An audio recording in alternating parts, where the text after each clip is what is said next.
Here's India's first Olympic medalist that you've never heard of. Meet Kashaba Jadhav. Born in 1925 in Goleshwar, Maharashtra. Wrestling was his life, trained by his father and sharpened by English coach Reese Gardner. Now here's an event from his college life. He was not allowed in a wrestling event because of his stature, since he was short and lean. Kashaba was not ready to give up. He demanded for his position in the team. He went to the college principal and he asked for the same, which was eventually allowed. Bout after bout, he defeated men that were far much stronger than him. This event defined him. From now on, he was not ready to give up. Too small for brute strength, he mastered speed and technique, a technique called dhak, a lightning headlock throw.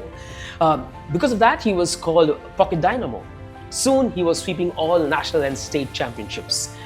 Seeing his achievements, in 1948, the Maharaja of Kolhapur sponsored his travel to the London Olympics. He stood sixth, impressive when it comes to a debut, since it was the first time that he was fighting on mat. But Kashaba was not at all satisfied. At home, he made sure that he trained like a machine. 1,000 sit-ups, 300 push-ups. He wanted to come back stronger. Before Helsinki in 1952, even after defeating the then national champion twice, Kashaba was not included in the squad.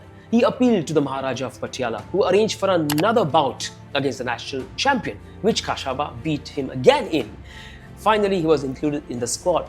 But then again, now he faced the challenge of funds. He went door to door in his village asking for money. Even his college principal mortgaged his own land and gave him 7,000 rupees, which Kashaba vowed to return, and which he did finally to every villager and his college principal. At the 1952 Helsinki Olympics, Kashaba defeated wrestlers from Canada, Mexico and Germany. He lost in his next round against Russia, and then in his next bout against the eventual gold medalist, Japan's Ishii. He was not allowed the mandatory 30 minutes rest just because there was no Indian official to appeal for the same. Exhaustion struck.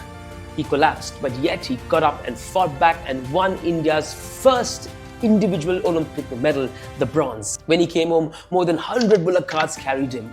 A 15 minutes ride turned into a 7-hour celebration. That's because for independent India, he was pride, proof and possibility.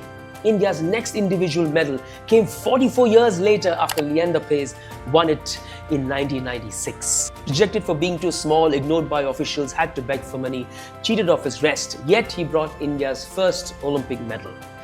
KD Jadhav's story teaches us that your goals will test you. You will be beaten, broken, rejected and ignored. But if you have honesty and a never bow down attitude towards your goal, you can change history.